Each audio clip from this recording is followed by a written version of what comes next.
几个 raping mess cause we are robbing gang 不管好久没上面呀 cause I got it I don't give a fuck 我游戏哥 to be honest 后来我在马上 ready 呀 cause I got it I was ABG 把脸 Get out Big dog bitch Let's not go one out the five out the six I got an M on my wrist Don't leave me a deal I've been rich as a shit Get what I want but it's swallow bitch Draw so I get ugly I don't care you think I'm dumb I don't care you think I'm scum I don't care bitch I make my money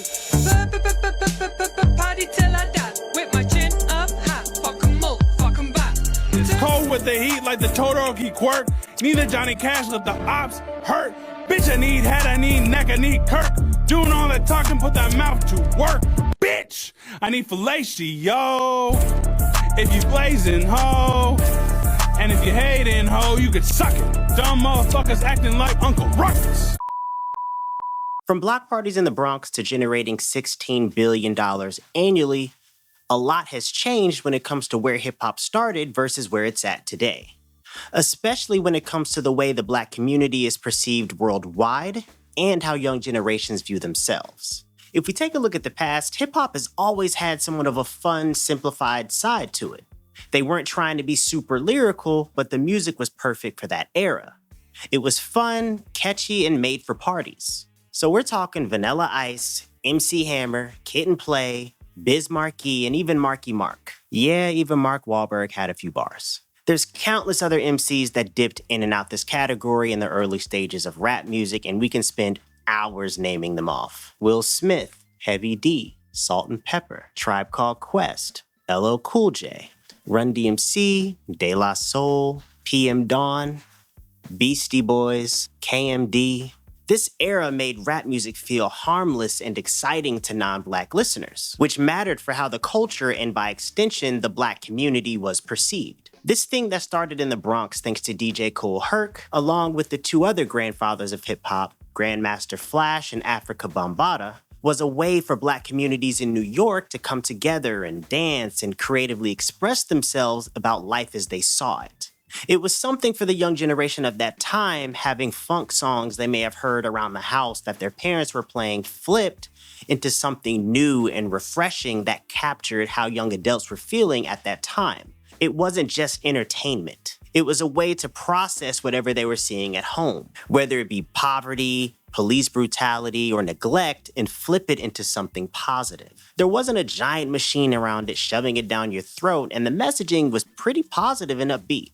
It grew organically, and it wasn't focused around selling you extreme images or trying to get clicks or streams. Hip-hop didn't really take hold, though, until 1979 when Sugar Hill Gang remixed Chic's Good Times. That's what popularized what kids were essentially doing in their neighborhoods for years. And for a lot of Americans, it was their first time having a peek into Black culture. So this early version of hip-hop helped shape the first mass market image of Black life, specifically within inner cities. It was the same vibe, high energy, up-tempo, but this time around, the rhymes were fully locked in. It was polished, gravitating, it got the women dancing, everything you could possibly want to create this perfect storm to push hip-hop to a mass audience. Sugar Hill Records was also the first hip-hop record label. Black-owned, by the way. So they were able to control the sound and the story that was being broadcast out. As hip-hop started to expand, more groups with more sounds, more creative rhyme schemes, more eyes on it, corporate interests began to grow. But the messaging more or less stayed the same until about the mid to late 80s, which is also around the same time that the crack epidemic took hold in Black communities and gang activity on the West Coast was sky high. This gave birth to groups like NWA, Public Enemy, and rappers like KRS-One and Rakim. Very street, very aware, and made anthems like Fuck the Police, Fight the Power, songs you've probably heard at some point in your life. It was very politically motivated. Rap music was telling the brutal truth about these circumstances and was giving the suburbs their first look into gang culture. For some people, this created empathy, and for others, this just confirmed the fears and the stereotypes that they already had. As time goes on, we can see the damage these environmental circumstances have had on the Black community reflected through music as more of a common topic, with stories of government housing, food insecurity, drug dealing, friends dying, absent parents, and their life in a war zone. It went from raise your hands in the air like you just don't care to give me the loot, it's a stick up. Rest in peace, Biggie, that song is fire. We also see the exploitation of these artists more than ever. And this is important because with millions of dollars on the line, these record labels are willing to do whatever it takes to have an audience hooked to the music, often at the expense of how the Black community is perceived. If songs about drugs, violence, and chaos are the ones selling, that's what the record labels are going to push. And if that's all the world hears, they start to think that's what life as a Black person is about. In addition to that, artists are willing to do whatever it takes to turn their life around. This makes for a perfectly imbalanced marriage. Whereas we all know, the record label has most, if not all, of the leverage, and the artist ends up in a shitty deal, finally realizing how much they've been jerked when it's too late. A prime example of this is TLC. We are the biggest selling female group ever. 10 million albums worldwide. We have worked very hard.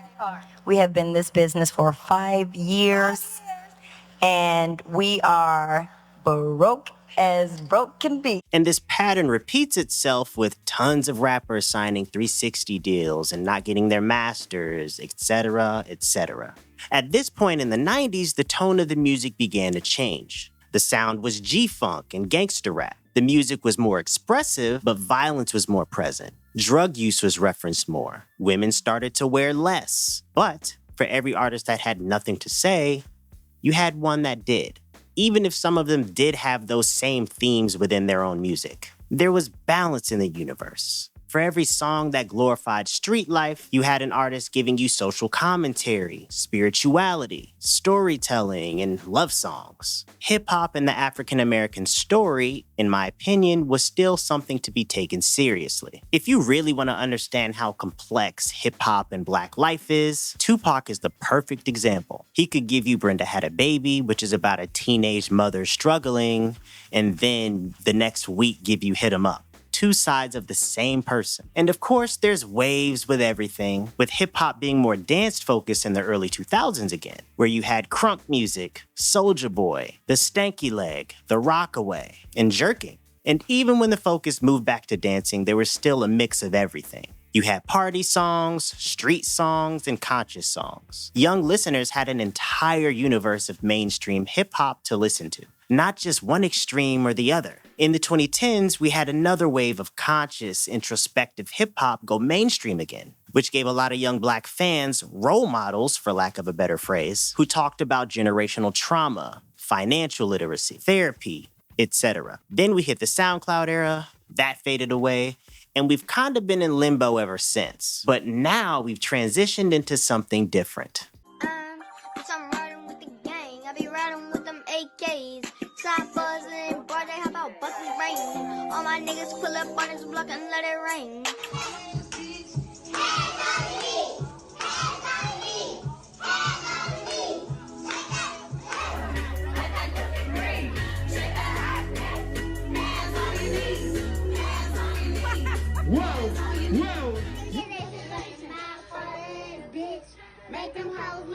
Children of younger ages have access to the worst sides of hip-hop now, and we can see the effects that it's having. You don't have to go to the store to buy a CD anymore.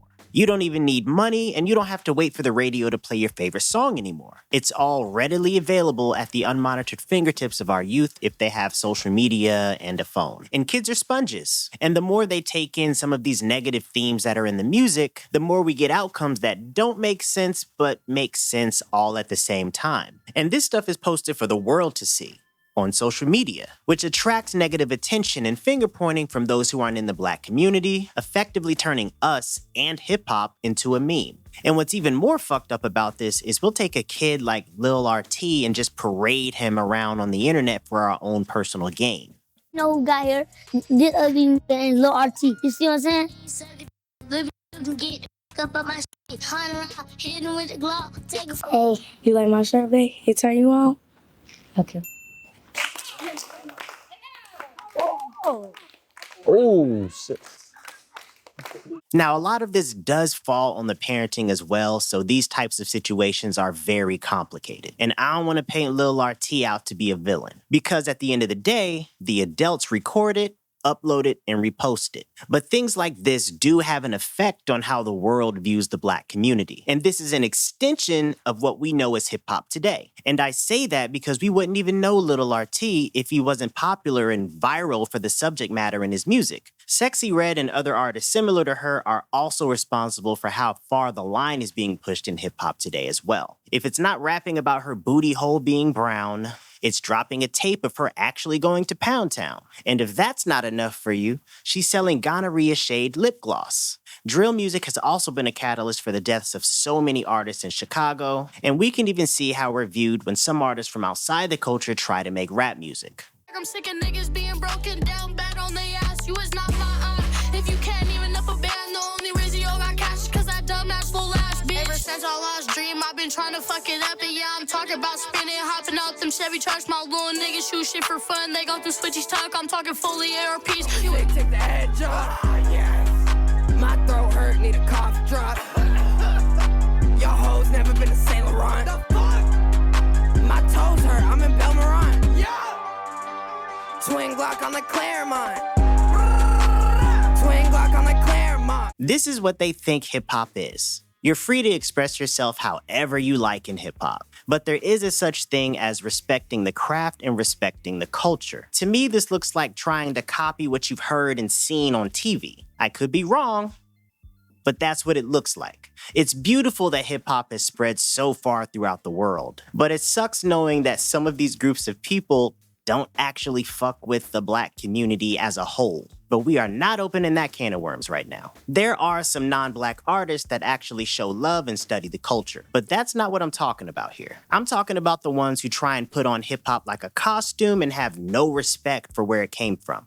So how did this perception form? The minds of the young and impressionable have always been taken advantage of, but at a slower rate and smaller scale than what we've seen today. With the help of social media combined with the music industry machine, it's no surprise why we see this rapid rise of crazy, wild behavior. These things send a message to the youth about what's cool or trendy for the time being. But the music being made is only a response to what labels and algorithms reward. It's the shock factor of it all. What's the craziest, catchiest thing I can say to get on or get your attention? But once that line is crossed, it's hard for a lot of artists to double back because they're pigeonholed into a specific style or topic, unless you're Eminem or Tyler, the Creator. Because let's be honest, do you want to hear Sexy Red make a conscious rap song? Fuck no.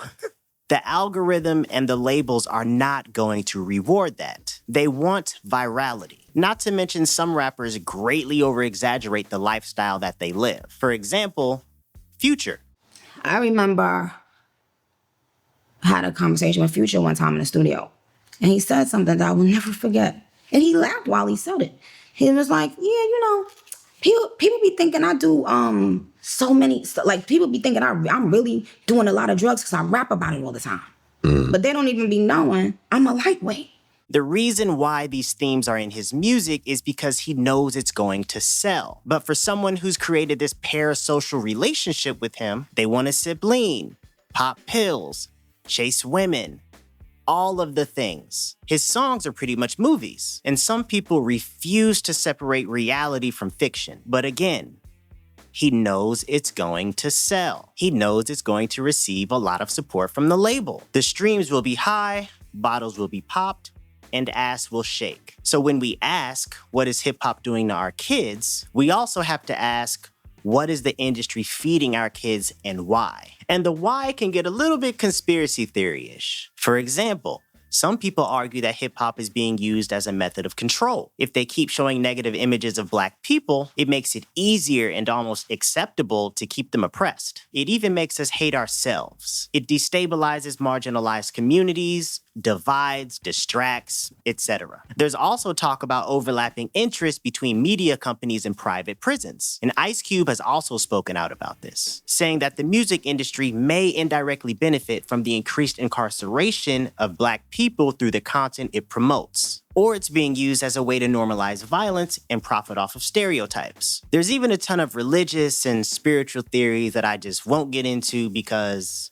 this video is long enough. Now, with all that being said, there's a lot of positives that today's artists have brought with them. They're a lot more unapologetically themselves. They give you glimpses into their personal lives, often making it feel as if you're there with them. They're not afraid to mix different genres into the music, and they're becoming a lot more business-minded and willing to try different avenues outside of music, like podcasting, for example. In a lot of ways, it's very refreshing. And for young adults, seeing artists be this open about their lives, emotions, and business moves is very inspiring. They're learning you don't have to water yourself down to be successful and make an impact. There's also more rappers than ever to listen to now, and a lot of them put out thought-provoking content, even if the powers that be aren't pushing it to the masses like a Kendrick or a J. Cole. As for me, I personally fuck with a lot of different artists, and they rap about the same things I mentioned earlier in this video. I love listening to Westside Gunn rap about fly shit and wiping bricks off with Louis scarves. I fuck with Uzi and Future. I love listening to Schoolboy Q and Vince Staples rap about Crip shit. I love the Clip's new album, but I also love To Pimp a Butterfly,